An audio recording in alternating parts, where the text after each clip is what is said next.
Hola,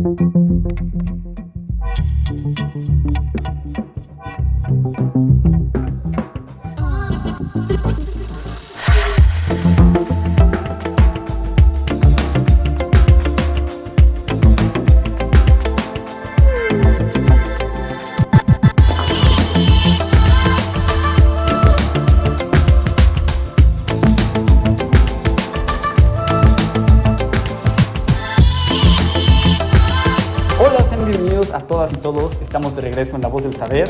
El día de hoy volvemos con el podcast y estoy muy contento, muy feliz, porque en este episodio vamos a hablar de primates. Y hablar de primates es muy interesante, muy enriquecedor, porque a fin de cuentas son animales que están muy relacionados a nosotros. Y entenderlos a ellos es también entender un poco cómo funciona la naturaleza y nuestra unión con ella. Entonces, pues el día de hoy vamos a tener a dos invitados muy especiales. Y antes de empezar, quisiera presentarles a las personas que van a estar aquí conmigo en este episodio. Primero tenemos a Eddie, que nos va a estar acompañando. ¿Cómo estás, Eddie? ¿Cómo te encuentras? Hola, bienvenidos a todos otra vez. La verdad me encuentro muy bien y muy emocionado por tener a estos dos invitados tan profesionales que nos pueden ayudar a sacar de este tema una mesa redonda tan interesante y de que al fin y al cabo ustedes se enteren más sobre estos temas y los incitemos a que investiguen más sobre la primatología, que es un tema tan interesante. Así es. Y bueno, los invitados que tenemos el día de hoy trata de Juan Carlos Serio, un primatólogo que trabaja en el ICOL. Egresado de la Facultad de Ciencias Biológicas de la Universidad Veracruzana. Además, cuenta con una maestría en neurotología y un doctorado en ecología y manejo de recursos naturales. Cuenta con el Premio Estatal de Ecología del 2014 y, además de publicar diversos artículos, colabora con la conservación del medio ambiente. Y además también tenemos a Eileen Gianetti, que colabora en un santuario de chimpancés y macacos y otros primates no tropicales. Ella es egresada de la Universidad Nacional del Litoral, en Argentina, y, dentro del ámbito de la primatología, realizó un posgrado en Girona sobre la ecología y el comportamiento y bienestar de los primates. Colabora en una investigación con chimpancés en el santuario Mona y también hizo una pasantía con primates en un santuario de Reino Unido. Ahora está estudiando el máster en neurotología y su proyecto en el que trabaja se titula El liderazgo como estrategia para acceder a recursos alimentarios en monos aulladores de manto. Entonces, para empezar, quisiera primero preguntarles cómo se encuentran, cómo está, cómo les va en este día.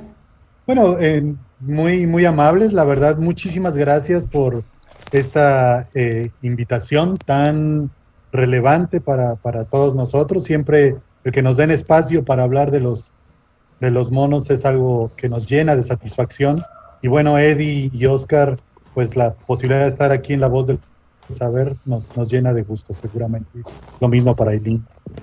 Gracias, Juan. Sí, gracias por invitarme y sí, definitivamente se necesitan espacios como este donde se puedan hablar de estos temas que son realmente importantes. Solo una aclaración que yo ya no estoy colaborando con el santuario de chimpancés porque acá en México estamos un poquito lejos. Ahora estoy con monos aulladores de manto en Catemaco. Qué padre, qué padre. Debe ser una experiencia muy interesante convivir con animales de tan cerca, ¿no? Y quería empezar la conversación preguntándoles a los dos, primero personalmente, ¿por qué decidieron adentrarse en este mundo de los chimpancés? ¿Qué es lo que les llamó la atención en primer lugar a ustedes? Bueno, los monos, perdón. ¿Qué es lo que en primer lugar les llamó el interés o la curiosidad de saber más de los monos? Bueno, ¿cómo empecé por intentando ver los monos? Es que para mí son impresionantes, o sea, son criaturas increíbles, o sea, todos ellos son muy variados, están en todo el mundo y en diferentes hábitats, son muy variables, sus sistemas sociales también, y no se escapa que sí, que son los parientes cercanos, digamos, vivos más cercanos que tenemos. Entonces, si los estudiamos entendemos muchísimas cosas de nuestra biología, de nuestra sociología, de nuestro cuerpo, de nuestra fisiología. Entonces, yo más bien preguntaría por qué no hay más gente estudiando primates, porque es que sus poblaciones siempre están declinando, pobrecitos, porque son así muy sensibles, y realmente, además de que son carismáticos, o sea, no he encontrado a nadie todavía, seguramente alguien habrá, pero no he encontrado a nadie que me diga, no, a mí la verdad que los monos no me gustan, no me aburren, todo lo contrario, ¿no? Entonces, para mí fue una decisión muy fácil, te diría. Claro, antes de que vayas tú, Juan Carlos, tengo que declararte, Ailén, que en lo personal a mí los monos me dan hasta un grado terror y miedo. Porque los siento tan cercanos a nosotros que siento que nos entienden. Y siento que muchas personas los menosprecian y creen que en verdad no nos están entendiendo cuando nos burlamos de él, Ujú. cuando nos burlamos de ellos o cuando grabamos videos de ellos. En verdad ellos creo que son tan cercanos a nosotros que creo que nos están entendiendo y dicen, ok, esto me está molestando y un día voy a poner un hasta aquí. Y me espanta. Ajá. Edith, ¿vos tenés perro? Sí, ¿Vos te pensás que tu perro no te entiende? no del todo, Te entiende mucho y no deja de ser un animal. claro. Entonces, siempre va a haber un problemita de comunicación, o sea, no te va a entender al 100%, pero te aseguro que lo esencial te va a entender. O sea, pero además porque convivís con él y los primates también te entienden. Y el perro, a ver, no falta el perro que muerda al dueño. Claro. El gato también, los gatos también entienden, nomás que se hacen los que no porque pasan de nosotros, pero también nos entienden mucho. Claro, y lo que más me da intriga es que, por ejemplo, a mi perro lo trato como rey. Bueno, tengo dos perras y las trato geniales. Pero un mono es cuando la única vez que he tenido oportunidad de ir a verlos fue en un zoológico en Veracruz. Y yo dije, wow, o sea, si estos animales son tan cercanos a nosotros y en verdad los queremos preservar y yo los quiero cuidar, ¿por qué los tenemos aquí encerrados? Y siento que si me entienden, no creo que estén tan felices, no creo que estén felices de estar encerrados. Y mis perros, pues obviamente sí, entonces... Bueno, que el perro esté feliz de estar encerrado, igual más o menos, ¿no? Depende de la vida que tenga. Claro, Porque claro, si no, vos me no. decís, Ajá, lo saco todos los días a pasear y así, bueno, el perro más o menos se las arregla, pero hay gente que los tiene sin salir porque dicen, yo tengo un patio súper grande y tiene césped y ya con eso el perro está. Y el perro, como, imagínate que te encierran en tu casa, así como el COVID mismo, claro. te encierran en tu casa, ¿no? Pero no te dejan Netflix, no te dejan libros, no te dejan internet, además te ponen solo o con gente que no conoces, que no es tu familia. Lo mismo le pasa a los animales, y más en un zoológico. O sea, ellos están encerrados en cuatro paredes, por más arbolito que le metas en el mejor de los casos, o por más juguetes que le pongas, repito, en el mejor de los casos, porque hay lugares donde ni siquiera eso se hace, y no tienen nada que hacer. O sea, por eso están en tan malas condiciones. Y vos decís, ¿por qué están encerrados? Por lo mismo que la gente va a los zoológicos, la gente los quiere ver. Los zoológicos se ha como contaminado un poco la misión del zoológico, ¿no? Inicialmente debería ser un lugar donde, bueno, un animal a lo mejor que no tiene otra opción porque tiene una como algún problema social, algún problema motriz, algún tipo de problema, de enfermedad que no puede estar en libertad, decimos, bueno, lo ponemos en un zoológico para que de paso la gente lo conozca, ¿no? Porque no todos tenemos la posibilidad de irnos a África a ver a los gorilas, ¿no? Es carísimo. El tema es que ahora, o sea, no ahora, hace muchos, o sea, desde siempre te diría que lo que se hace es como, bueno, como genera dinero, vamos además a criarlos en cautiverio. Entonces siempre es como una rueda, ¿no? La gente va, los siguen criando, los siguen vendiendo y siempre hay un tráfico de animales y al final el único fin pareciera ser, salvo algunas excepciones que sí las hay, claro, que el animal, o sea, es para el humano, es para entretenimiento nuestro. El animal, si vos le preguntás, estoy segura que te diría, déjame libre, yo acá no quiero estar. Claro. Pero bueno, podemos volver No, al tema gracias, inicial. Helen, sí. Y ahora, pasando a ti, Juan, ¿tú qué crees que es lo que te inspiró a investigar sobre estos primates? Pues gracias por la oportunidad. Mira, cuando yo estudiaba la carrera inicial de biología, a mí me interesaba conocer las bases biológicas del comportamiento humano. Y entonces, en la ciudad donde yo vivía, que se llama Córdoba, aquí en el estado de Veracruz, en la facultad no había, pues obviamente, nada muy cercano. Y lo inicial que yo tenía a la mano eran ratas de laboratorio. Y entonces dije, pues voy a empezar a hacer aunque sea algo con ellas. Y en algún momento tuve la oportunidad de invitar a unos colegas de la Universidad Veracruzana, precisamente, a que fueran a dar unas charlas allá a la escuela de biología donde yo tomaba mis estudios. Y recuerdo muy bien que después de esas charlas, la persona que me invitó que invité, me dijo, bueno, si lo que quieres es estudiar cosas realmente interesantes sobre las bases biológicas del comportamiento humano, vente a Catemaco precisamente a estudiar a los monos. Y entonces esa fue la forma en la que yo llegué por allá en 1988, cuando ninguno de ustedes tres había nacido, y empecé a estudiar a los monos en vida libre. Esa fue la forma en la que me fui vinculando, aunque fue muy curioso porque mi primer acercamiento con los monos realmente fue en un curso que se dio por unos gringos hace mucho tiempo, bueno, en ese noviembre, diciembre, enero del 88, ahí en Catemaco, en las islas de los macacos, que eran las islas que eran para el turismo, que se llamaban se siguen llamando las islas de los monos y son muy típicas de la zona. Entonces, mis bases tienen que ver con intentar conocer la conducta humana, pero en realidad creo que entre más conozco a los monos, menos entiendo a los humanos. Entonces, ha sido muy interesante esta travesía a lo largo de más de 31 años, 32, algo así, 33, ya no sé cuántos. Así que estoy a sus órdenes para lo que quieran que platiquemos. Muchas gracias, muchas gracias. No, y es algo que menciona mucho Jane Goldman. Ahorita estaba leyendo un libro, empezando un libro de ella, que la manera en que la naturaleza se concibe, ella mencionaba que ha cambiado mucho para la gente que ha leído libros de primatología, ¿no? Porque pues muchas veces la naturaleza se concibe como algo muy lejano a nosotros, cuando en realidad estamos muy unidos y somos parte de ella, ¿no? Y en cuanto a los monos, digo, ya regresando a hablar de ya primatología, yo quería preguntarles, digo, para empezar a definir un poco, ¿qué características o qué rasgos tiene que tener un primate para ser considerado como tal, ¿no? Para poder saber qué es un primate y qué no lo es. Bueno, nosotros somos primates, para empezar, ¿no? Somos primates y después tenés los primates no humanos. Acá obviamente Juan Carlos me va a tener que ayudar porque probablemente me olvide de algo o me equivoque con algo. No te preocupes.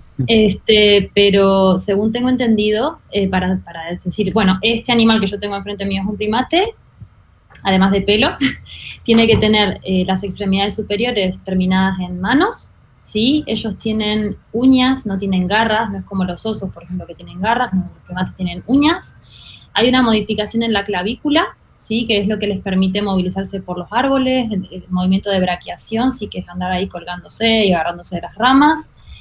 La posición del foramen es el agujerito que se nos une acá, en la columna vertebral, que es por las diferentes posturas que fuimos adoptando en los humanos, que somos primates, está bastante como adelantado, ¿no? Sería. Y bueno, depende, ¿no? La locomoción que tenga cada especie. Y no sé si me olvido de algo. Seguramente sí.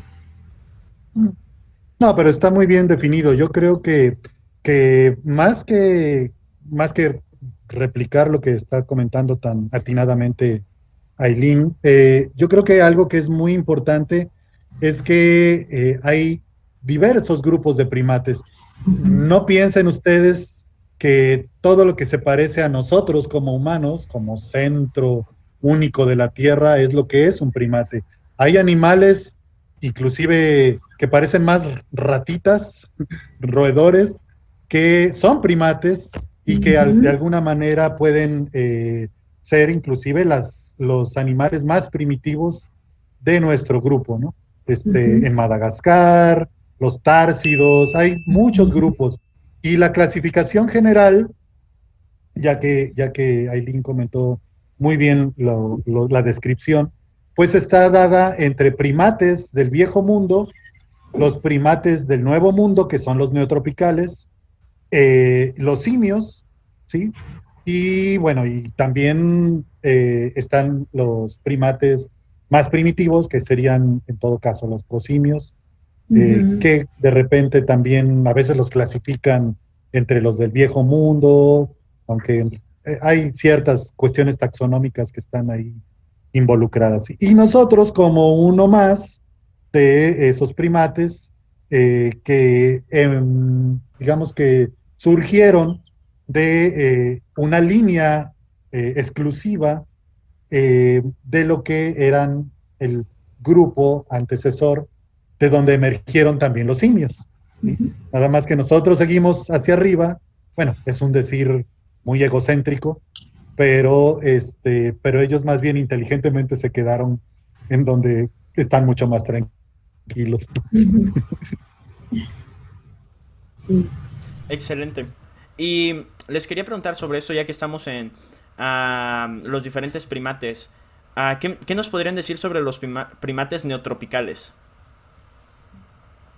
Los primates neotropicales, generalmente, yo no sé, estoy pensando en algunos, pero todos tienen cola y se distribuyen desde mi país, desde Argentina, que está bien allá, lejos al sur, hasta acá, hasta México. Acá en México hay 3 especies, si no me equivoco, que son el aullador negro, el de manto y el araña.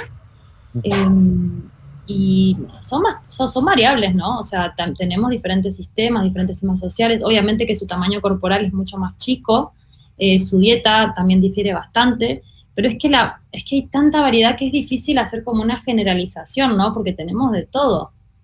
Sí. Sí, exactamente. La distribución de los primates neotropicales precisamente se da desde el sur de Veracruz, en la región de los Tuxtlas, donde se encuentran 2 de las especies de primates mexicanos, que son los monos araña y los monos aulladores de manto. Aunque déjenme comentarles que en los años, hace alrededor de 60, 70 años, había un reporte que extendía la distribución de los monos, en este caso de los monos araña, hasta lo que es la Huasteca Potosina, en donde se supone que también se distribuían en unas áreas que inclusive son dedicadas al turismo y donde hay algo que se llama el Cañón del Mico, en la zona de la Huasteca, por cerca de Ciudad Valles, donde nosotros hemos ido a explorar recientemente, bueno, recientemente hace unos 2, 3 años, para tratar de identificar si existen todavía algunas poblaciones relicto, pero lo que ha estado pasando allá es que los confunden con otro mamífero que se llaman, bueno, se les conoce localmente como martuchas o las martas, y como se les dice micos de noche, piensan que son los micos, pero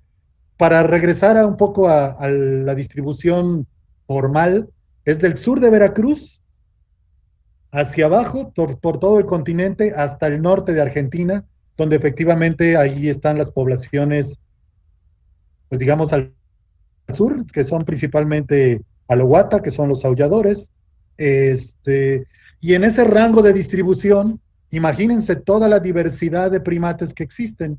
Échenle Colombia, échenle Argentina, perdón, Brasil, toda la zona de Costa Rica, hay una gran diversidad. Brasil es el más diverso y puedes encontrar desde monos chiquititos como los cebuela pigmea, el tití pigmeo, que es del tamaño del pulgar de un dedo, y tú piensas que eso no es un mono, ¿no? O uno gigante, bueno, no gigante, pero mucho más grande, como el muriquí, que está en una zona muy puntual del estado de Minas Gerais en Brasil, ¿no? Entonces hay una gran diversidad y son muy, muy importantes inclusive para el conocimiento tradicional de las comunidades que habitaron desde el pasado en nuestros respectivos países. No sé, igual me encantaría escuchar de Ailín algo al respecto, pero por ejemplo aquí en México la figura del mono estaba asociada desde los asentamientos prehispánicos y en donde inclusive estaba la deidad del mono que se llamaba Ozomatli en el calendario que se regía en ese entonces, que nada más tenía 20 días, y el 11º día de cada mes era dedicado a Ozomatli.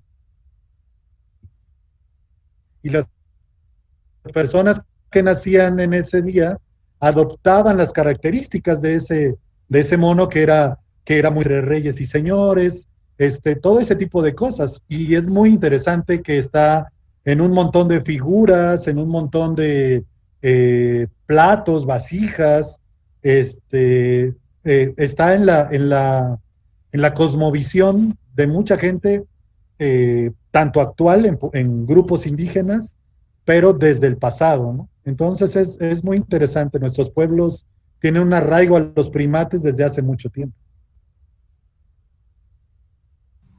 Qué bueno porque eso ayuda mucho para todo lo ¿Sí? que es desarrollar cosas de conservación, de educación, ayuda como a generar un poco más de empatía con ellos, ¿no? O sea, eso es súper, súper importante. Yo voy a pasar vergüenza, no sé la importancia de los caras. Nosotros tenemos al bata carayá, o carayá como le decimos nosotros directamente, que son muy parecidos a los aulladores de acá. La única, o sea, la diferencia más notoria es que las hembras son de color así como medio naranja, y Bien los machos bonito.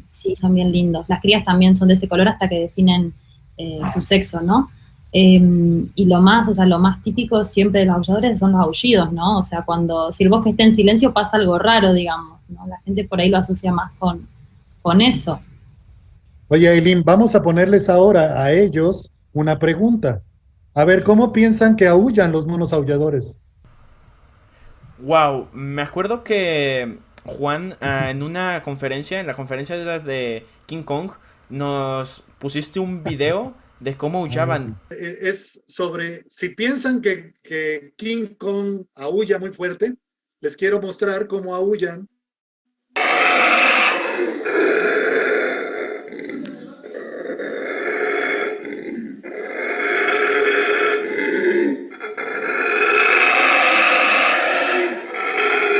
Y ala, no, muy diferente a lo que yo esperaba, la verdad. Me imaginé hasta o sea, hasta un grito de un rugido de león, dinosaurio. Es muy diferente a lo que me esperaba. Sí, Sí, no, sí, sí. Sí. incluso, o sea, yo cuando lo escuché, yo pensé instantáneamente en las películas, esos rugidos de los dinosaurios, todo eso. Yo estaba como, de aquí sacan esos sonidos, de aquí los sacan, los graban y con eso, porque sí, es muy, y por lo que sé, es una manera de comunicarse a unas distancias increíbles, ¿no? O sea, es una capacidad increíble del animal para poder soltar un grito tan grande, ¿no? Tan Estruendoso, ¿no? fuerte. Sí, en Sí, realidad, tú Aileen, cuéntales un poquito. no, les iba a decir que sí, que realmente es impresionante, que la gente no se lo espera. O sea, yo a veces me ha pasado de estar acampando o en campo mismo con una persona que nunca los escuchó antes, ¿no? Ujú. Y se pegan unos sustos porque es como que es un jaguar, tipo se asustan un montón. Una vez uno me dijo, no, es un burro, y yo, no, el burro sos vos que no tenés ni idea de que es un mono, ¿no? Pero porque la gente es gracioso porque trata de asociarlo con cosas que conoce, y esto de los rugidos, a mí me parece que una vez sí alguien me dijo que usaron los aullidos de mono aullador para los sonidos de un dinosaurio, de una película de dinosaurios, creo, una cosa así. Wow, sí, ¿y quién Mira, se lo esperaría, no? Un mono haciendo los sonidos para un dinosaurio. No, y un mono relativamente chico, ¿no? Porque uno piensa en mono y sí, automáticamente, o sea, siempre piensa en los orangutanes, en los gorilas que son Claro, claro. gigantescos y obviamente también vocalizan, pero es que el aullador vos lo ves y en comparación es relativamente chico, pero es sí. un sonido, un sonidote, o sea, una fuerza tienen. Sí, fíjense que es muy interesante. Bueno, yo muchas veces me he puesto a pensar cuál habrá sido la cara de los españoles cuando llegaron en sus barcos a este continente y escucharon eso probablemente al momento de estar desembarcando. Imagínense el pavor de a dónde llegamos y qué me va a comer aquí en 3 minutos. Ujú. Sí. Ahora, las funciones formales de este tipo de vocalizaciones tienen que ver con el aislamiento territorial. Entonces, los grupos lo que hacen es que le avisan al grupo vecino o a los grupos vecinos el área en donde se encuentran distribuidos y casi casi avisándoles, pues yo voy a estar aquí este día, y lo hacen principalmente en las mañanas y en las tardes para comunicar precisamente ese espacio donde terminan el día. Y también algo que es muy importante es que los que aullan principalmente son los machos y les hacen coro las hembras en muchas ocasiones. Los machos tienen mucho más desarrollado el hueso que tenemos en la garganta, que se llama el hueso ioideo. En el caso de los machos de cualquier especie, bueno, en este caso sí, realmente de cualquier especie, eh, lo tenemos mucho más desarrollado y por eso nuestra voz es más grave también que en el caso de las damas, de las mujeres. También, pues ellas si tuvieran el hueso grandote también hablarían más fuerte, ¿no? Pero en el caso de estos monos, les permite usarlo como una caja de resonancia para que una vez que meten el aire, lo expulsan con tal eh, presión alrededor de sus cuerdas bucales para que se oiga esta vibración que se extiende por varios kilómetros de distancia. Entonces es muy interesante. Hay estudios inclusive que probablemente Aileen haya escuchado, leído, donde se les ha puesto grabaciones de playback para ver cómo reaccionan, medir con sonogramas qué está pasando. Hay una escuela, digamos, alrededor de las vocalizaciones, pues de estos monos que son precisamente muy distintivos por los gritos que pegan, que no son gritos, son mecanismos de aislamiento territorial. Exacto. Sí, de Ahora, hecho, una sí, amiga, o sea, yo acá estoy haciendo conducta, o sea, el tema de los sonidos no, pero sí tengo una compañera que ahora ya terminó su trabajo a campo y ella sí hacía este tipo de movimientos, ¿no? Ella cargaba una bocina que estaba como con un palo alto, ¿no? Como para que lo entiendan, y ponía grabaciones y sí reaccionan, son bastante territoriales, ¿no? Les molesta, como que son así como gruñones, ¿no? Como que escuchan y es como, qué hace esta vocalización acá? O sea, porque ellos, imagínate que es como que te estén gritando dentro de tu casa, ¿no? Una cosa así como de dónde viene y empiezan se enojan mucho, se enojan mucho. ahora yo también tenía mucha curiosidad, ahora que tocas un poquito el tema de los estudios de campo. ¿Cómo se realizan esos estudios de campo de ir a buscar a los monos? ¿Cómo es toda esa experiencia? Supongo que debe ser algo maravilloso, pero también pues, pues difícil, ¿no? Muy, muy difícil. Te tiene que gustar, si no, no te dedicas a esto directamente. O sea, acá en la biología tenés como dos, casi que tres tipos de biólogos. El biólogo de bata, el biólogo de bota y el biólogo de corbata que le pusieron ahora, ¿no? Yo claramente soy de bota, que quiere decir de las botas de campo, las botas de hule. Y sí, de hecho ahora bueno, cuando empezamos a hablar, que hablábamos del calor que está haciendo acá, a mí me toca levantarme a las 5:30 de la mañana. Me levanto a las 5:30, me voy a campo porque ahí empiezan a aullar. Como bien dijo Juan Carlos, es la mañana temprano y eso te ayuda a ubicarlos. Obviamente, yo trabajo con dos grupos, entonces casi siempre, y digo casi siempre porque a veces me la hacen y no los encuentro, están como tienen diferentes territorios, ¿no? Aunque se van moviendo como que, bueno, esta parte es de un grupo, esta parte es del otro, se mantiene por las vocalizaciones, así ellos avisan como, bueno, hasta acá estoy yo y acá no pasé porque si no nos vamos a pelear. Entonces vas, los encontrás y empieza lo que tengas que hacer. O sea, hay gente que trabaja colectando muestras de orina, muestras de caca, eso se hace, bueno, no sé, el método que yo he visto hasta ahora es, ya cuando los conoces, ya sabes cuando están por hacer pis, por ejemplo, ¿no? Entonces es como esperar así con un pedazo de plástico abajo de ellos, así, taca, taca, hasta que caiga y ahí, bueno, agarrás y juntás. Lo mío es observación, entonces yo lo que hago es seguirlos y ellos empiezan a mover y ahí los sigo. A veces me ganan, a veces van muy rápido porque ellos van por arriba, yo voy por abajo. Y sí, y es trabajo de muchísimas horas, depende de lo que estés mirando o lo que estés buscando entender, son muchas, muchas horas. Y casi siempre es estar con el grupo y tratar de estar la mayor cantidad de horas posible, porque así vas a entender de verdad qué es lo que pasó antes y qué es lo que va a pasar después. Ahora ¿O tú no, tienes como... Juan Carlos? ¿Es duro o no es duro? Sí, y además quiero destacar algo ahorita antes de que Oscar participe. Eh, yo siempre he dicho y lo sostengo y hasta el último día de mi vida lo voy a decir, que no hay nadie mejor para estudiar primates que una mujer.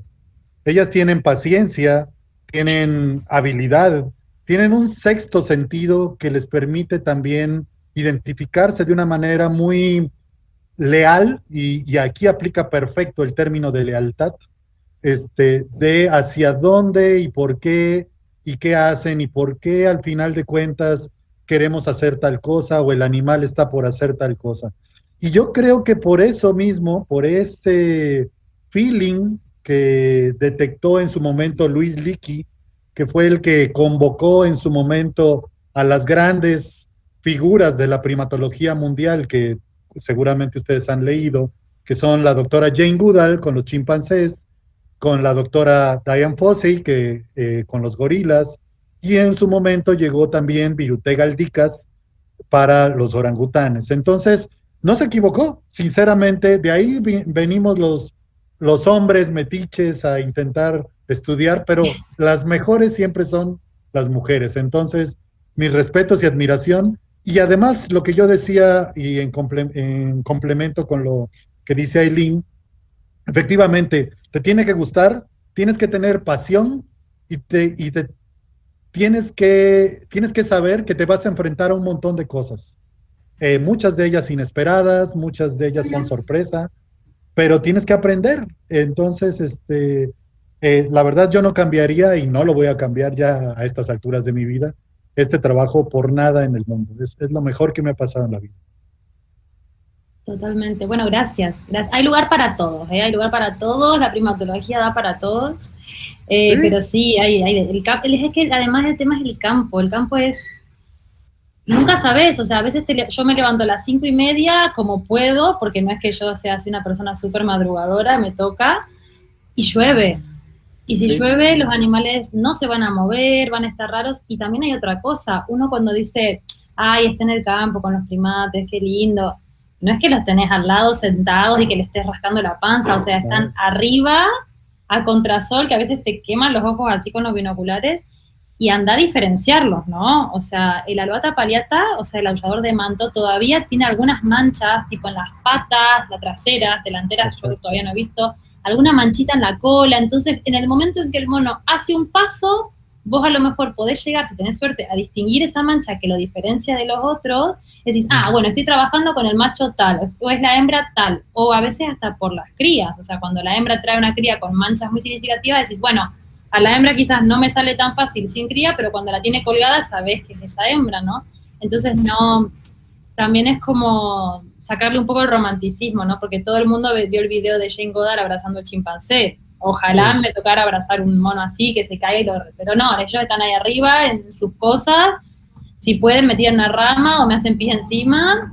Bueno, y el campo es eso, es impredecible, es difícil, tenés serpientes, tenés garrapatas, que yo muchas veces me saco algunas de que me quedan en las piernas. Pero bueno, te tienen que gustar y sí, obviamente, bueno, acá la musicalización de Catemaco, no sé si se escucha. Entonces, bueno, te toca lidiar con todo eso. ¿Es eso? O si no te quedas tranquilito en el laboratorio, haces todo con el microscopio, que hay gente obviamente que eso le gusta, y por suerte somos todos, hay gustos para todo, digamos. Complemento. Sí. Sí, garrapatas, serpientes, moscos, eso no va en los artículos científicos, pero eso está ahí. O sea, ahí entre líneas, lo que uno escribe en un artículo científico para una revista especializada, nunca dice, hubo unos moscos que me tenían agobiado, etcétera. ¿No? Claro. O me costó tantísimo trabajo llegar a tal lugar para estar a la hora todos los días. Es parte de la ilusión de estar ahí. En realidad es eso, una experiencia como de aventura. Y se necesita eso, un corazón que sea aventurero para que logremos trascender y permear, si quieren llamarlo de esa manera, entre lo que ellos nos dan y lo que nosotros queremos ofrecerles también, porque también tenemos que ofrecerles cosas. O sea, nosotros tenemos que ofrecerles dignidad, respeto, para que ellos no se vayan y te dejen ahí tirado, ¿no? Ellos pueden irse en cualquier momento si tú estás con el radio a todo volumen o Sí. Entonces, es este mutuo respeto en donde te dejo que me observes y yo voy a hacer lo propio para no alterarte, ¿no? Entonces es esta mancuerna de trabajo muy interesante. Claro. Y ya que nos estaban platicando sobre Jane Goodall, la estaban mencionando, quisiera saber qué nos pueden platicar de ella, de esta mujer que sin estudios revolucionó la primatología. revolucionó y más que nada dio las bases para el futuro. ¿Qué nos podrían platicar de ella? Lo que dijo Juan Carlos, ella tiene una pasión y un corazón enorme. Y es que eso no te para nadie. Ella, además, el tema del trabajo a campo, que es complicado, ¿no? Entonces, acá por suerte, digamos, yo trabajo en una zona que los trabajadores de la zona saben que vamos a estar ahí, somos un grupo de 4 o 5, dependiendo, pero Jane Goodall cuando se fue sola, creo que la acompañó la madre porque el gobierno británico la obligaba, porque la situación en África era y sigue siendo en determinadas áreas no complicada. O sea, lo siguiente, hay un montón de problemas políticos, un montón de problemas sociales. Entonces, ella fue una de las primeras en tomar un riesgo que nadie se atrevió a tomar. A detallar también otros aspectos que efectivamente ella ha revolucionado la primatología, pero acuérdense que son diferentes épocas. Ella en realidad, sus aportaciones tienen que ver mucho con la visión naturalista de acercarse a ver a los monos. Y entonces los primeros meses pues ni siquiera los encontraba, después se fue acercando cuando sabían dónde estaban, después logró estar muy cerca de ellos, a tal distancia, y empezó a descubrir cosas muy de tipo naturalista. No es como la primatología ahora, que todo tiene que ser muy sistemático, muy hasta rutinario a veces, pero es la forma en la que se interpreta la información. Ella, en su libro que está leyendo Oscar, probablemente va a detectar que es un poco como el relato de una aventura, ¿no? Y entonces, eso tiene mucha cosa, mucho de bonito, pero no es exactamente la primatología actual, pero es lo que fundó las bases de la primatología moderna, evidentemente. Y gracias a sus intervenciones y a su paciencia, siendo mujer, lo digo de nuevamente, este, logró detectar cosas como el uso de herramientas por los chimpancés, que antes solo se pensaba que los humanos eran los únicos que podían fabricar herramientas de manera intencional. Por decir algo, en realidad hay muchos hallazgos a través de estas observaciones naturalistas. Y las complicaciones, precisamente lo que dice Aileen, pues imagínense una mujer que se va solita a un lugar donde, pues, a ver si le llega a su equipo, a ver si dónde vas a dormir. O sea, en verdad fue un reto en los años 60, pues donde las cosas estaban 10 veces más complicadas para alguien que iba de un país extraño a un sitio como en el que estableció su base de operaciones, en el No, lago Tanganica. no, sí, y por lo que también estaba viendo, leyendo el libro, pues incluso hasta los mismos africanos pensaban que ella era una espía, ¿no? No se creían que una mujer había venido desde Inglaterra, desde toda esa zona, a África, solamente a estudiar chimpancés. O sea, a ellos les parecía una locura. Y pues es lo que ella también comenta, que fue difícil financiar al principio el proyecto, porque pues una chica sin estudios, irse a África a estudiar los chimpancés sonaba muy, muy loco, ¿no? Muy, muy raro. Entonces, Sí. pues sí, o sea, fue una dificultad que tuvo y creo que sacó muchas buenas conclusiones de sus estudios, ¿no? Claro. Aún así le fue bien, ¿eh? Ujú. Porque al final de cuentas, después llegó el fotógrafo, que fue su marido después, entonces ya tuvo compañía. Pero, por ejemplo, a la otra doctora, en este caso Diane Fossey, pues no le fue nada bien. Ella estudiaba los gorilas en los montes Virunga, ahí, y resulta que el tráfico de partes, y bueno, mataban a los gorilas y las partes de los gorilas se vendían, a ella le enardecían y entonces tuvo muchos conflictos con las autoridades, porque esto era una entrada de dinero para el tráfico de estas partes, y su vida se acabó precisamente por defender a los gorilas de montaña. Entonces, en una noche de Navidad, se metieron unos aldeanos a matarla en su casa y ahí se acabó su vida. Entonces, por ahí está una película que no sé si han visto, que se llama Gorilas en la Niebla. Está, no sé si está en Veanla. Netflix, pero está, exacto, está en Claro Video y les va a gustar. Y esa es la historia de Diane Fossey. Wow. Qué interesante. Y también otro punto que quería poder llegar, que también es muy interesante, es como antes de Jane Goodall se veía la naturaleza como algo completamente diferente al ser humano, como algo que iba del otro lado, los animales los veían algo muy diferente, y gracias a ella se pudo ver cómo los simios, que eran parte de la naturaleza, estaban tan cerca de nosotros, que en nuestro ADN es mínimamente diferente, y gracias a esa mínima diferencia podemos cambiar tanto, puede cambiar tanto nuestro comportamiento. Es que cada vez avanzamos más y descubrimos más cosas. No sé, o sea, no sé si diría que cambió tanto nuestra relación con la naturaleza porque la seguimos destruyendo, básicamente. O sea, como que me parece que algunas personas sí entienden y otras siguen sin entender, digamos.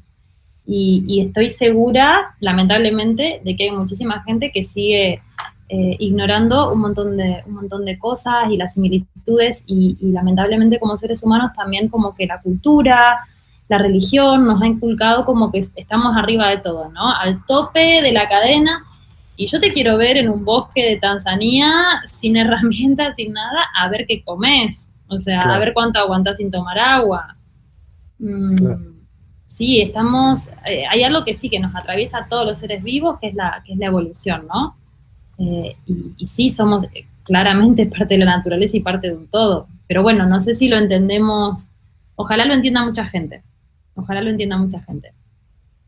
Sí, la realidad es que desde el principio de las organizaciones, ¿cómo decirlo?, de las comunidades humanas, de los establecimientos humanos, lo que trascendía todo el tiempo era el objeto utilitario de la naturaleza. Entonces, todo estaba reflejado en qué tanto puedo, hasta como por símbolo de poderío, aprovechar tal sitio y acabar con lo que tengo enfrente para que digan que yo tengo más, ¿no? Entonces, eso efectivamente hasta en las religiones, ¿no?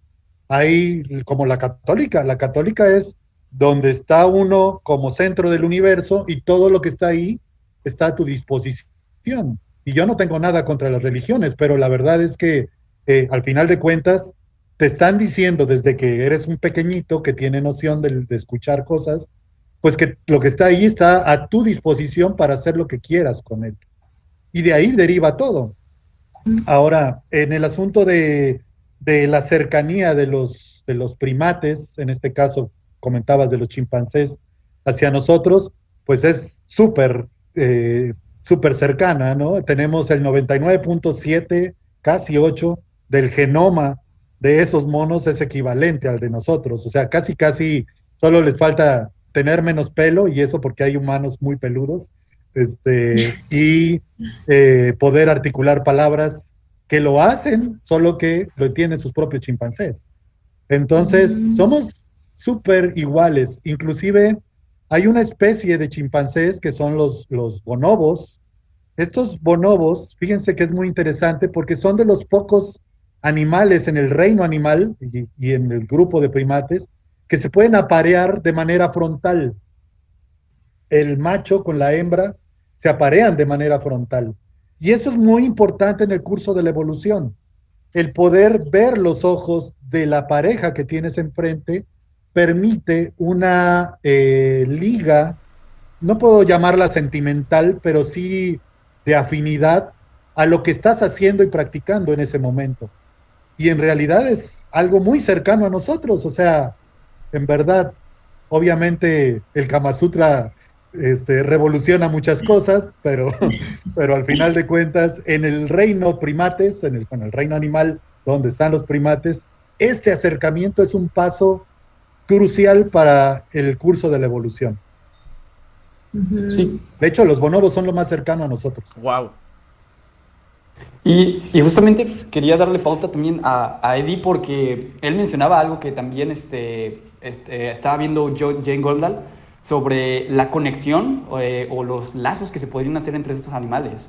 Te lo dejo, Eddie, porque tú estabas comentando un poco de eso ayer mientras comentábamos sobre el tema. Ah, sí, claro. Yéndome un poco a cómo se reproducían estos animales, me parece muy interesante que los chimpancés que estudió Jane Goodall literalmente eran una sociedad completamente diferente que los bonobos, porque me acuerdo que ellos se reproducían, si una hembra estaba en celo, podía embarazarse, todos los machos iban a tener relaciones con ella y para que al final a ella se embarazara y quién sabe de quién iba a ser hijo. Ellos no sabían de quién era hijo, pero ahí un hijo iba a salir. Y es muy interesante cómo cambian tanto. Sí, eso es un mecanismo para, digamos, fomentar la supervivencia de la cría. O sea, si tenés muchos machos que además suelen ser agresivos, ¿no? Pero ese macho no sabe si ese hijo es de él o no, entonces más vale no lo va a matar, porque hay un porcentaje de que sí sea de él. Y además las crías de primates son muy costosas, o sea, les lleva mucho, o sea, tienen solo una, por lo general, bueno, hablando de los chimpancés, ¿no? Después hay otros casos, pero tienen solo una, tienen que invertir años, o sea, imagínense el perro, ¿no? El perro a los 3 meses y el cachorro Sí. está listo para irse, ¿no? Y tienen varios, pero el chimpancé no, de hecho la maternidad más larga, no sé, corregime Juan Carlos si me equivoco, pero creo que es la de los orangutanes, que están como 14 años con la cría, o sea, en el reino animal, después de nosotros, que estamos, no sé, qué sé yo, hay gente que está 30, 40 años. Exacto. Después viene el orangután que está ahí 14 años con la cría. Imagínate que a esa cría le pase algo. O sea, Ahora 14 también años. Queremos correr a los azúcar. hijos y luego no se van, ¿eh? Ah, sí, ese es Tienen otro que ver. problema. Ese es otro problema. Y sí, los bonobos y los chimpancés son. Yo soy fan de los bonobos, la verdad. Es que son increíbles y son muy diferentes a nivel social y a nivel genético tan parecidos. De hecho, creo que hay estudios genéticos que sí muestran que en algún momento, o sea, si se cruzan, si se ven, sí se han apareado. Pero es que los bonobos son sociedades matriarcales donde todo los problemas se solucionan a través del sexo, tienen una conexión muy fuerte con el sexo, porque ellos, o sea, decime si no son inteligentes, pero bueno, esto está bueno, esto gusta, esto me libera oxitocina, me libera endorfina, yo tengo un problema con alguien, ¿qué voy a hacer? Voy a tener sexo con esa persona, bueno, con ese mono, en este caso, con este otro bonobo, y los lazos se vuelven mucho más fuertes, incluso hay sexos entre hembras, ¿no? O sea, y esto todo hace que sus lazos sean más fuertes. Los chimpancés, por otro lado, tienden a ser, son patriarcales y defienden su territorio y son agresivos. Jane Goddard fue la que habló de estas guerras entre grupos donde se pueden llegar incluso a matar. Los bonobos son los hippies. Sí, sí, sí, sí. Son los hippies, es así. Y es súper interesante porque, de hecho, hasta hace relativamente poco se pensaban que eran una especie de chimpancés. Entonces, como que no tenían su particularidad, no estaban separados, ¿no? Y todas las teorías, o sea, muchísimas teorías antropológicas y sociales como que se basan en los chimpancés y en su conducta, pero, o sea, ¿qué pasaría o qué hubiera pasado si hace tanto tiempo atrás, cuando se descubrieron, hubieran dicho, no, a ver, espera, digamos, estos son una cosa distinta, se manejan de una forma diferente. O sea, a lo mejor podríamos haber extrapolado cosas distintas nosotros. Wow. Uh-huh. Sí, y es muy interesante. Me quedó lo que decías de la maternidad, que pasaban 14 años teniendo Los orangutanes. Uh-huh. Y también los chimpancés que estudió Jane Goodall. Pasó un caso muy interesante, que esta mamá tuvo un hijo. Uh-huh. Y este hijo fue muy cercano a ella. La mamá nunca lo soltó. Se podría decir que era un instinto sobreprotector de la mamá hacia él y del hijo, que era muy cercano a la mamá. Y entonces la mamá murió teniendo lo que cargar cuando el chimpancé ya era del tamaño de ella. Un inmaduro. Exactamente, y me parece tan interesante cómo esos instintos ya estaban en el gen, en el ADN del ser humano. O sea, que no nosotros creamos esos actos inmaduros, sino que ya estaban desde los chimpancés. Pues pudo haber sido una condición particular también, no es que sea una norma. Más bien ustedes aprendan de ese mensaje para que no se queden ahí parasitando a sus papás durante mucho tiempo. Claro, todo tiene un ciclo. Sí, les toca vivir su propia vida. Pero en verdad de toda esta serie de temas es bien interesante.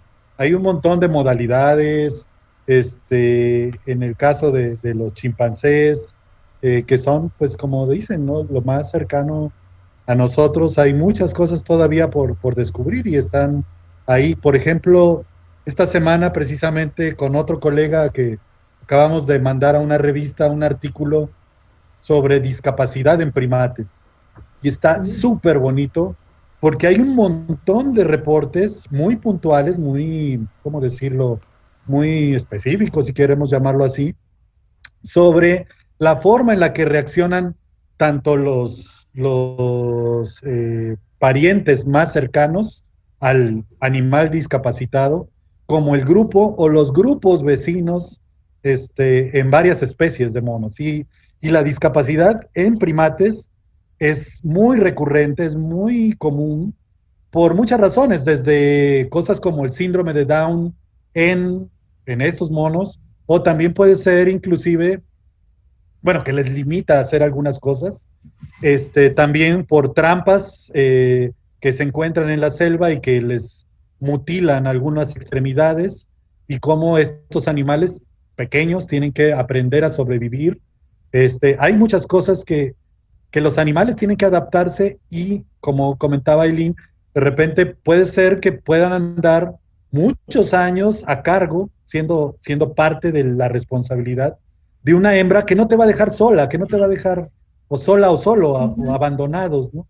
Y hay ese lazo de conciencia, inclusive cuando mueren, muchas veces ellos tienen esa particularidad de estar identificando que el miembro de la colonia dejó de existir, y están de alguna manera identificando las características vitales y lo que pasó, y hay una especie de ritual alrededor de cómo identificar al animal cuando ya dejó de existir.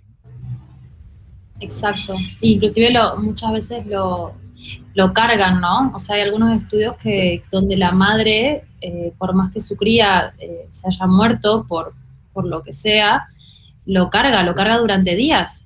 Es como un duelo, ¿no? O sea, hay mucho de fondo, ¿no? Porque tampoco podemos como exagerar en humanizarlos y decir, es un ritual funerario, pero sí que pasa algo ahí. Me interesa mucho ese artículo. Después, Juan Carlos, sí, parece súper interesante. Sí, debe ser muy, muy interesante. Sí, lo quiero leer cuando salga.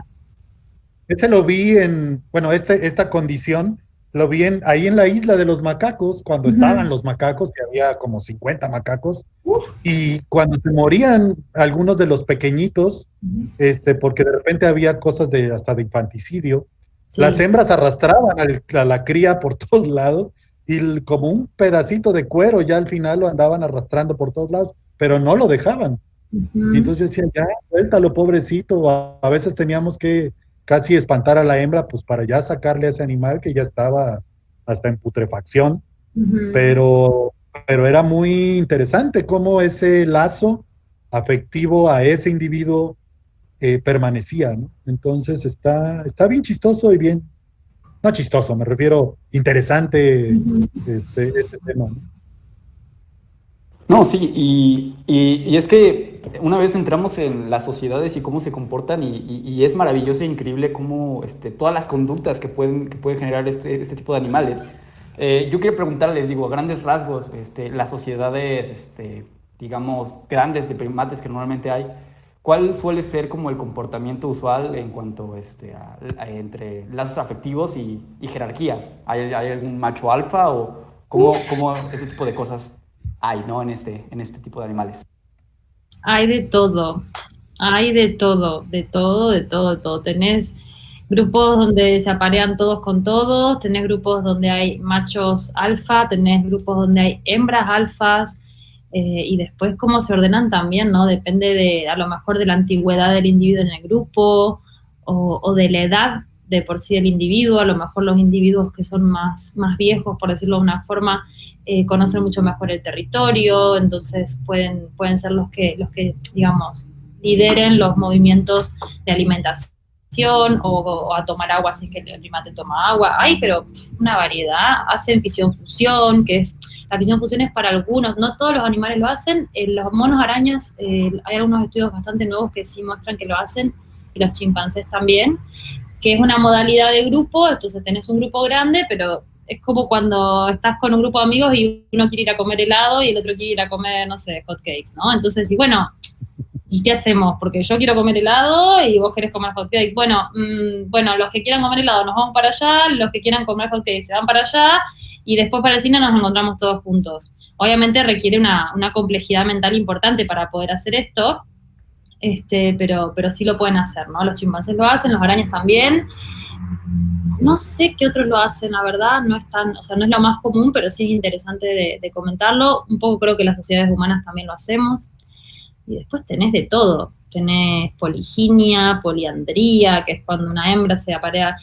Hay unos neotropicales muy curiosos que tienen como una hembra dominante que solo se aparea a ella. Entonces tiene como diversos mecanismos que suprime hormonalmente al resto de las hembras del grupo y ella es la que se aparea con los machos. Y generalmente tiene partos dobles, o sea, son mellizos o gemelos los que nacen. Juan Carlos, no sé si Y los cuidan, cuidan los machos. Ah, ¿ves? Eso no sabía. Esa es la otra condición tan curiosa. Efectivamente, lo que acabas de decir, la hembra suprime la ovulación de las demás.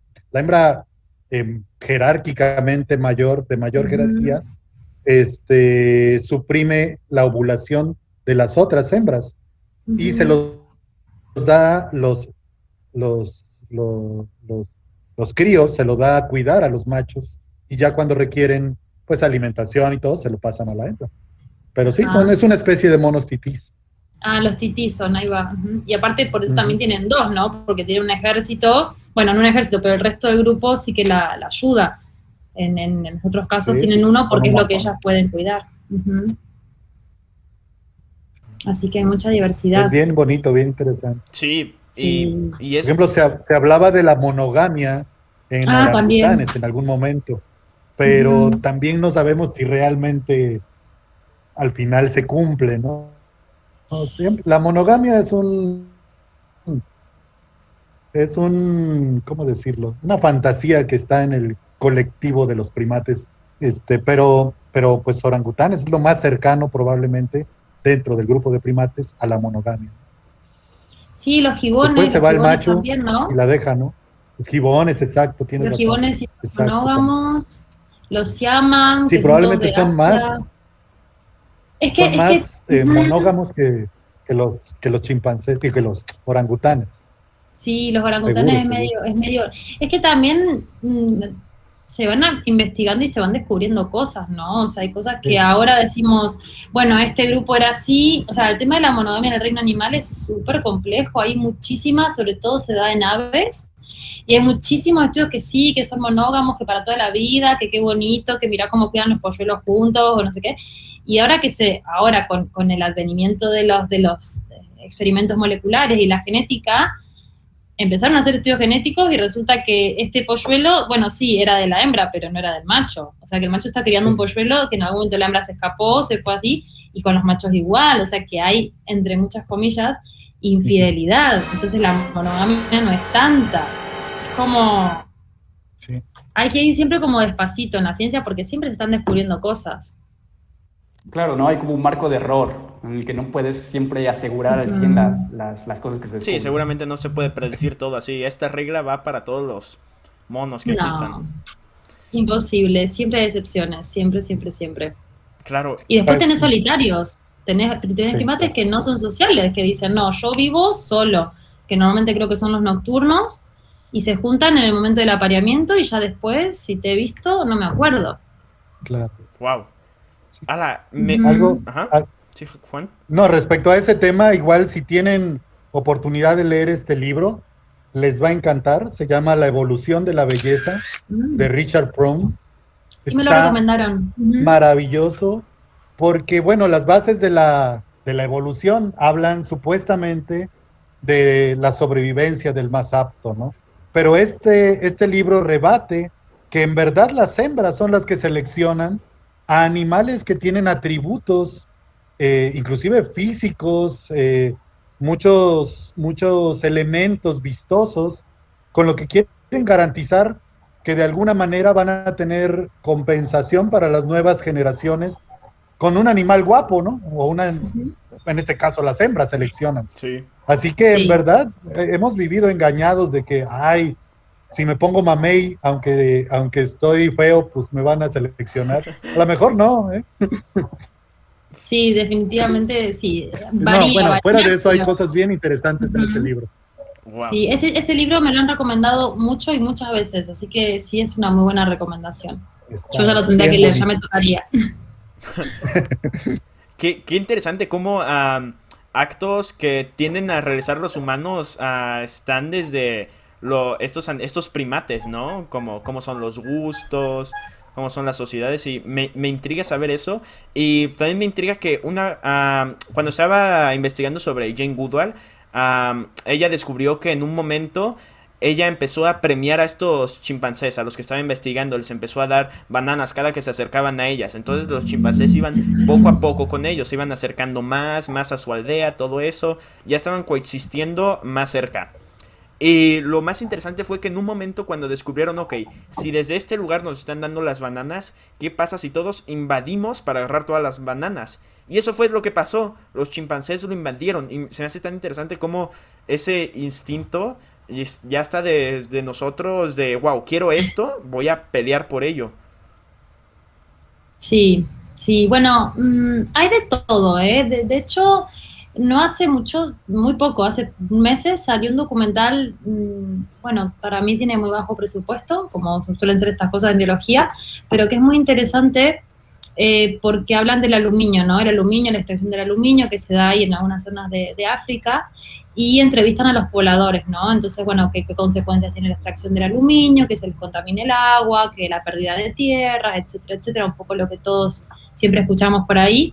Pero lo que dicen estos pobladores es que ellos conviven con grupos de chimpancés de una manera muy armoniosa, o sea, no quiero caer en el romanticismo de que nos entienden, ¿no? Porque probablemente haya puntos en que sí y haya puntos en que no nos van a entender, nosotros no lo vamos a entender a ellos, pero ellos, o sea, en su rutina diaria en esta aldea, que eran las personas que entrevistaban, decían, no, nosotros sabemos que hay que darles como un tributo, ¿no? O sea, bueno, de 20 kilos de banana que yo produzco, 5 kilos se los voy a dejar. Y ellos así no molestan. Y según esta gente que es la que convive ahí con ellos, esto así era por generaciones. O sea, no había un problema. Sin embargo, hay lugares donde sí, claramente. Ahora, el tema es, el problema, ¿cuál es ahí? Porque si uno está cultivando y está ocupando tierras para cultivo que antes eran de ellos, el animal no está haciendo más que decir, tengo hambre y acá venía mi abuela a comer y donde está la planta de tal cosa ya no está y bueno, ahora hay una planta de bananas y bueno, me sirve porque, o sea, hay un momento, hay un tema con la expansión poblacional que es inevitable que nos crucemos con ellos y tampoco podemos decir, ay, estos monos, qué mal, me roban la comida. Bueno, ¿quién empezó? ¿Quién se metió en la casa de quién, no? Claro, y justamente, o sea, eso es lo que me empezaba a preocupar una vez que, pues empecé a investigar y me di cuenta, pues, de este tipo de cosas, ¿no? De que la mayoría de estos primates, pues, tienen pocos hijos y además la misma acción humana que provocamos, creo que la supervivencia del mono se está complicando cada vez más, ¿no? Claro. Porque si de por sí tienen pocas crías, considerar todavía las acciones humanas que son terribles, yo creo que se está provocando un daño horripilante, ¿no? Sí, el problema es que se está estimando por estadísticas internacionales que la pérdida de hábitat en el mundo está incrementándose día con día o se está cambiando por hábitat que no corresponde al espacio que ellos necesitan para vivir.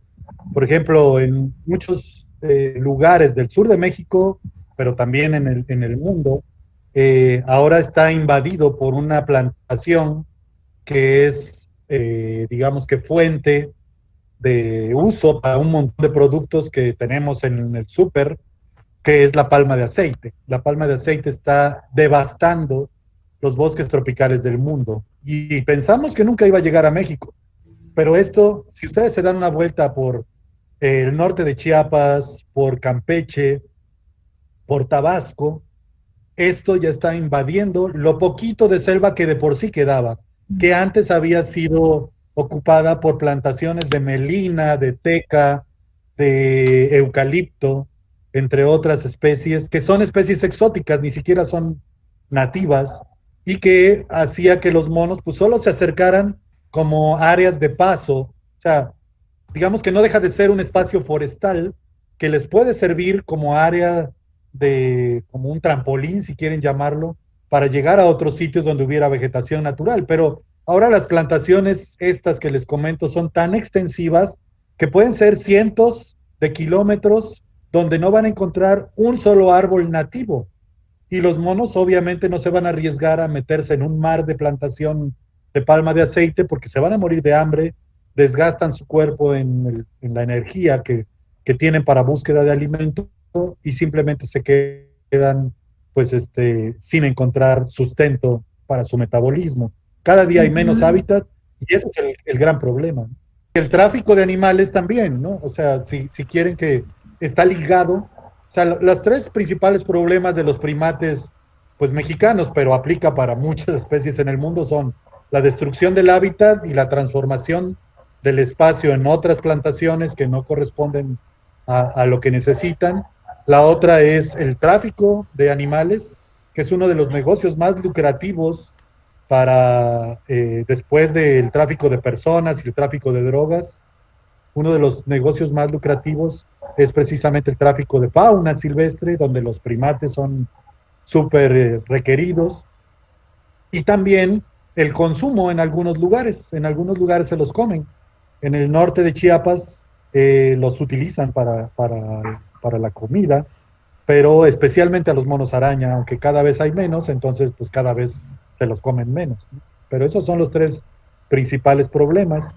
Y además en México hay una cosa muy rara que luego nuestros propios legisladores hacen al vapor leyes que se supone son para ayudar a los monos y resulta que son contraproducentes. Por ejemplo, hace algunos años establecieron una ley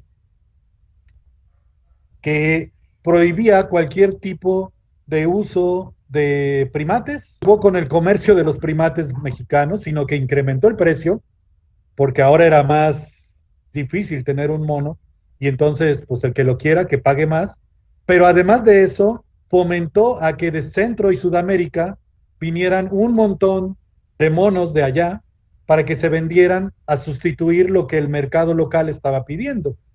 Entonces, si no hay demanda, pues no va a haber tráfico de monos, pero aquí no se acabó la demanda, no se fomentó acabar con la demanda, sino se puso una prohibición y eso lo que hizo fue que los traficantes tuvieran pues, más ingresos porque venden todo más caro, o si tú quieres un mono, te puedo traer un mono de Sudamérica y te va a llegar por la frontera del sur del país, que es una coladera del tamaño del mundo sin problema. Y lo mismo de allá para acá. Entonces, cosas de esas suceden, chicos. No, completamente. Y de hecho, menciona, es muy curioso porque incluso en los medios como el cine se ha visto muy presente. O sea, King Kong, prácticamente la historia es un mono gigante que vive en una isla y simplemente por ser diferente, por ser una especie exótica, se lo llevan hasta la ciudad, donde claro, una persona se enriquece haciendo un show donde lo muestra y está encarcelado y al final, pues obviamente terminan mal las cosas, ¿no?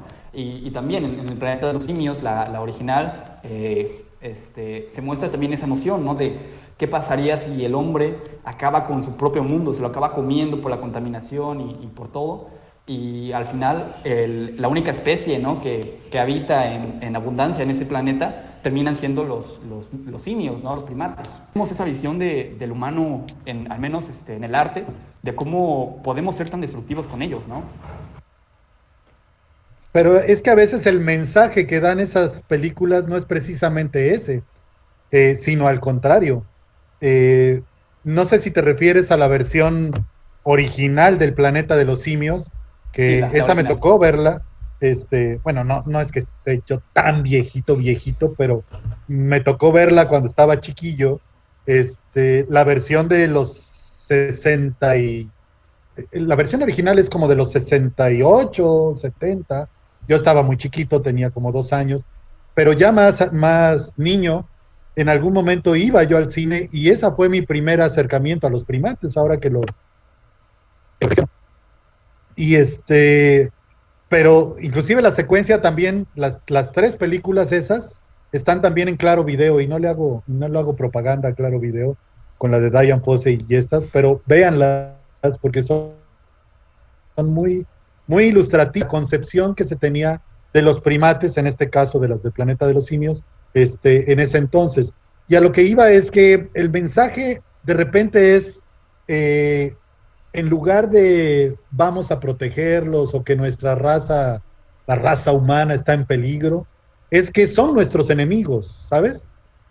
Entonces, es el mensaje como tal, en realidad no es el adecuado desde entonces. Ahora más o menos, de repente piensan en cómo matizarlo un poquito, pero pues las versiones actuales del planeta de los simios, que son súper agresivas con aviones bombardeándolos y ellos trepándose a los helicópteros y no sé qué, esas cosas también son realmente degradantes de una civilización que no deberíamos estar considerando a esos monos ahora como eso. Bueno, pero es ficción, se les vale, pero eso deja un mensaje en que yo, si veo un mono, capaz de que me va a agredir, ¿no? Inclusive hay muchas leyendas hasta en las comunidades.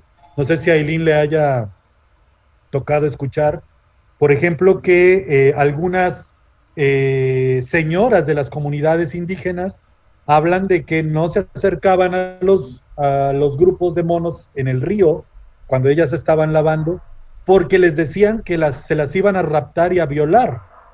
Entonces, esa es una leyenda que hace que los pobladores de las comunidades digan, ah, no, pues no voy a dejar que ningún mono de estos venga y se lleve a mi mujer o a mi hija y le tiro 2 balazos y los mato, ¿no? Entonces, saben, ese tipo de información que parece muy sutil y todo, deja secuelas en la gente que convive con los animales. Y si tú vas al cine y ves información de un mono violento, pues tú piensas que todos los monos son violentos. Claro. Claro. Y se me hace súper interesante cómo tienes mucha razón, Juan, en el momento que dices que sí, antes se buscaba a Kong como el enemigo de la humanidad, y ahora creo que el nuevo Kong, las nuevas versiones que han hecho, nace de la admiración y del cuidado de estas especies, porque la última película de Kong, del protagonista solitario, obviamente fue este animal que estaba solo viviendo en la selva y los malos eran los que lo iban a atacar. Él solo estaba buscando. Y ahora tenemos lo más reciente, que es Godzilla vs. Kong, y tenemos como Kong en verdad es el defensor de la humanidad. Entonces sí, es muy interesante cómo con el tiempo van cambiando, cómo profundizan las ideas y las tramas conforme a este personaje. Como antes se veía como un enemigo y ahora se ve como un aliado de la humanidad que pues tiene su hábitat natural y buscamos preservarla.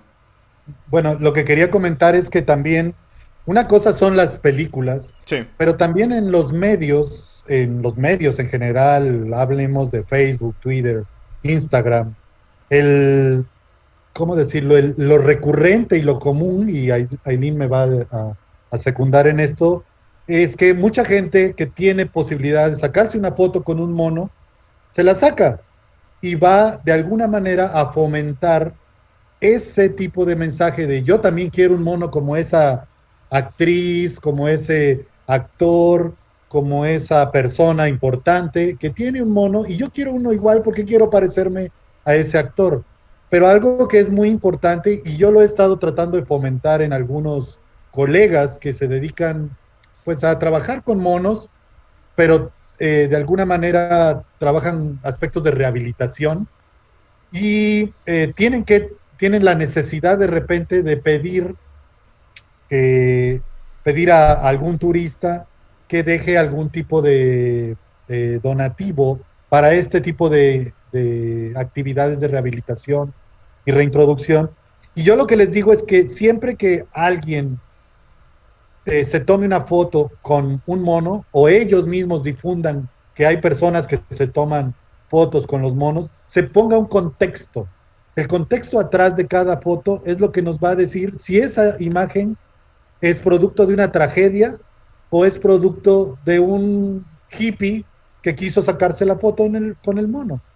Si tú pones en una foto de alguien que se tomó con un mono en el hombro, este mono que está aquí en realidad no puede ser regresado a su hábitat natural porque es de otro país y está contribuyendo a que su donativo ayude a los monos nativos para hacer un programa de rehabilitación y reintroducción. Entonces tiene una función, digamos que positiva, ¿no?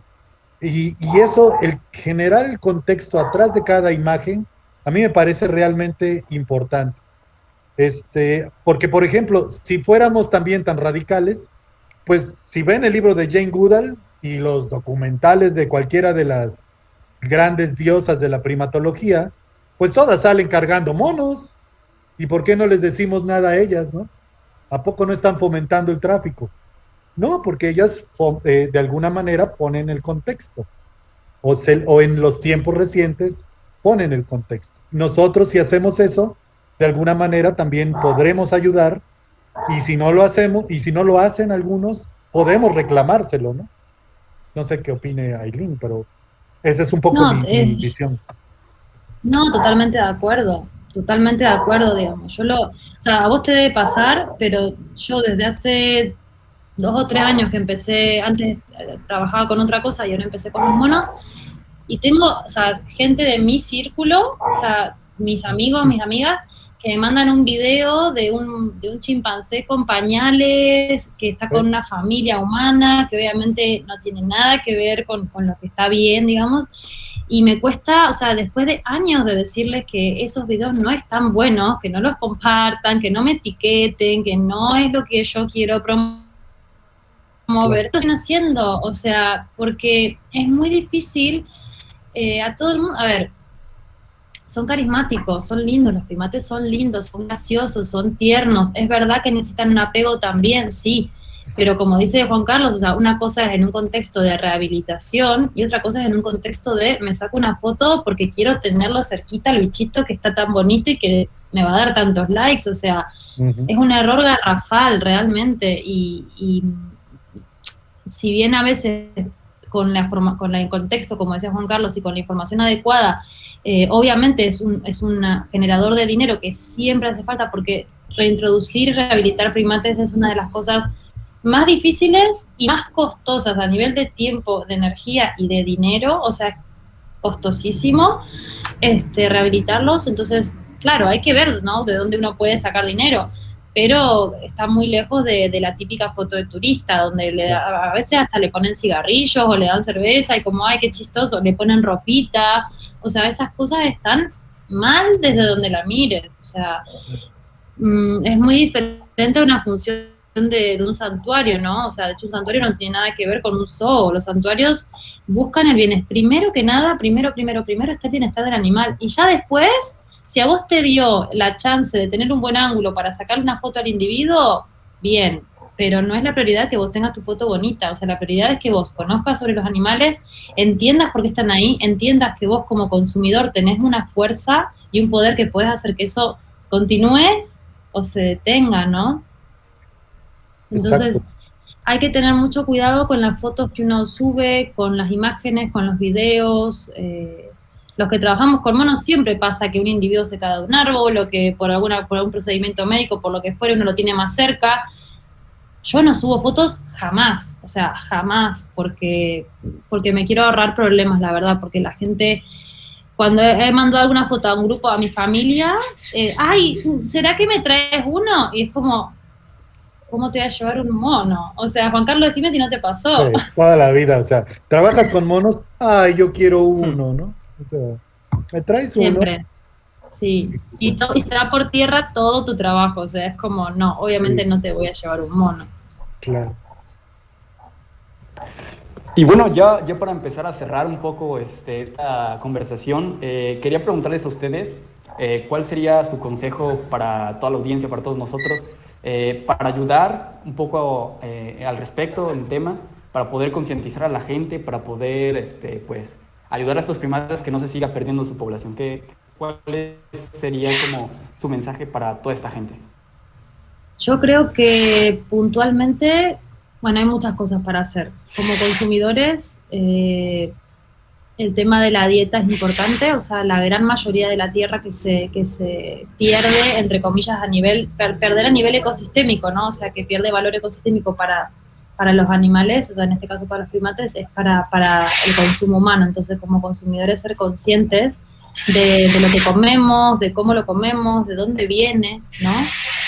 Y no solamente hablemos de comida, hablemos también de aparatos electrónicos, de envases de plástico, de envases de aluminio. Bueno, acá hay un ruido insoportable, yo voy a silenciarme. Juan Carlos, te lo cedo. Sí, gracias. Sí, algo que en lo personal procuro y con mi grupo de trabajo ahora estamos fomentando desde hace ya varios años, es que como investigadores no podemos ser solamente los generadores de conocimiento técnico. Algo que hemos trabajado muy fuerte y creo que lo intentamos de la mejor manera, no sé si lo hacemos bien, pero aparentemente los resultados van para bien, es que tratamos de ir a las comunidades a generar algo que se llama identidad y conciencia. ¿Y cómo generamos identidad y conciencia? Informándole a la gente local, primero por qué estamos ahí, para qué sirve nuestra investigación y luego tratar de explicárselo en los términos coloquiales que las personas deben de saber, deben de entender. Si uno como investigador no es capaz de explicar en los términos coloquiales el valor de tu investigación para ellos, entonces no sirve de nada tu investigación. Entonces, es muy importante ser claros, decirles, oiga, pues yo estoy estudiando el comportamiento alimenticio de los monos, porque imagínense que nosotros también, como humanos, seleccionamos el alimento con base en nutrientes y el tipo de fibra, bueno, no dices fibra, más bien qué tan agarrosa está tal hoja o no, o qué tan dura, ese tipo de cosas, la gente lo entiende y dice, ¿y por qué? Y te hacen preguntas y uno empieza también a ser forzado a explicar estas cosas de una manera más coloquial. Algo que hemos hecho también es, probablemente lo sabían o si no, pues se los cuento y por ahí hay hasta videos y todo, festivales en muchas localidades del sureste de México. En este caso en Balancán, Tabasco, desarrollamos algo que se llamó la Semana Internacional del Mono Zaraguato Negro y lo hacíamos en el Parque Central de Balancán, donde por una semana hacíamos actividades relacionadas con los monos zaraguatos de esa localidad.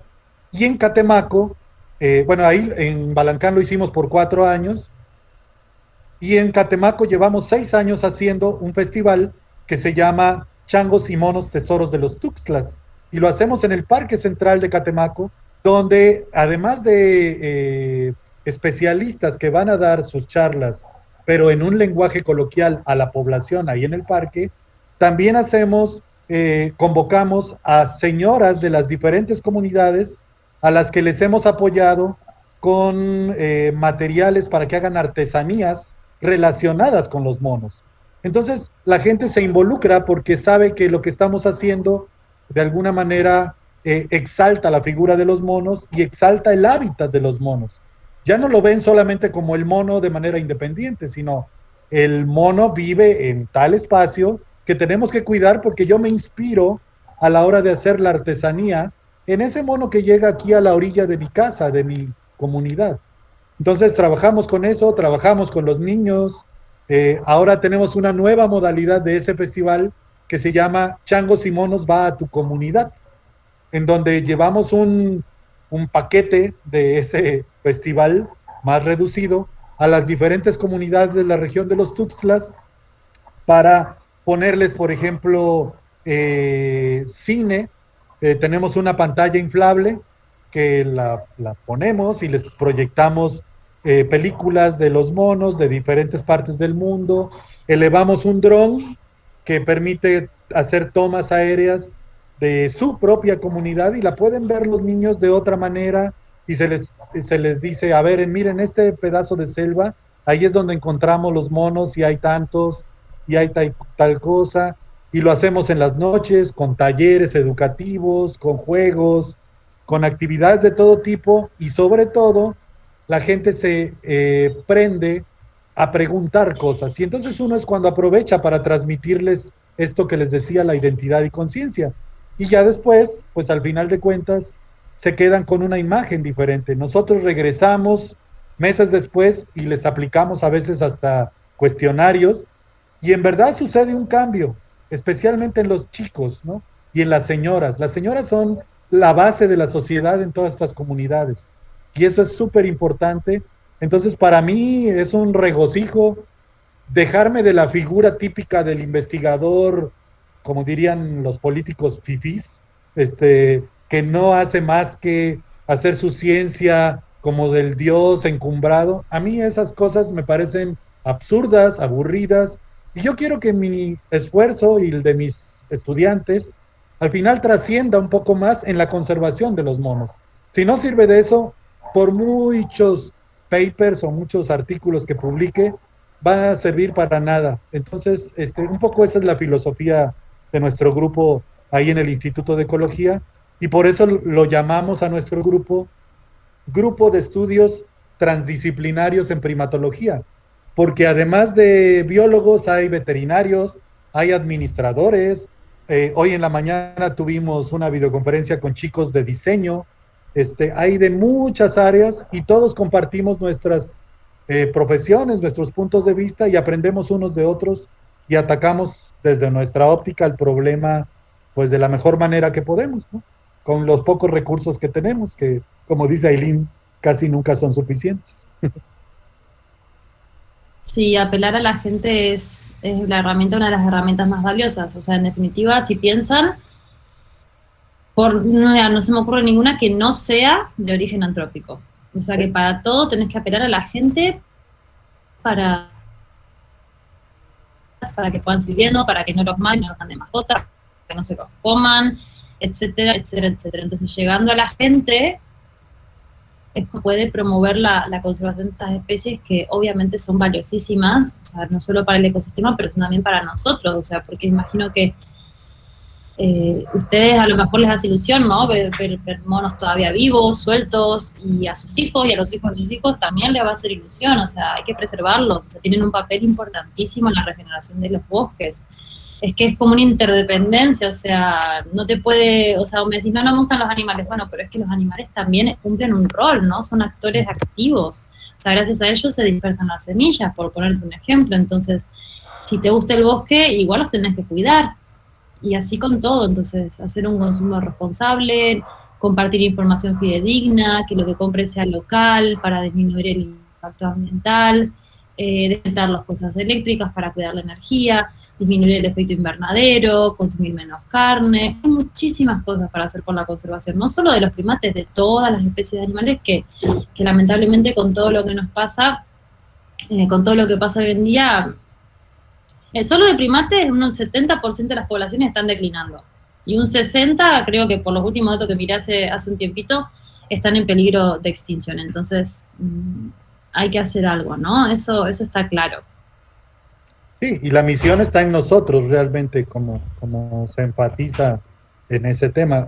Por ejemplo, hemos logrado de alguna manera, si quieren de manera indirecta, que por ejemplo hay elementos, se llaman estocásticos, que son al azar, que en este caso, por ejemplo, huracanes que pegan en la costa de Quintana Roo, destruyen el hábitat de monos araña, ¿no? Y a veces tú ves a los monos arañas silvestres que ya no tienen hábitat porque la vegetación de esa zona es muy diferente a la de los Tuxtlas o de otras zonas, y entonces los árboles están completamente destruidos y los monitos andan caminando en la carretera.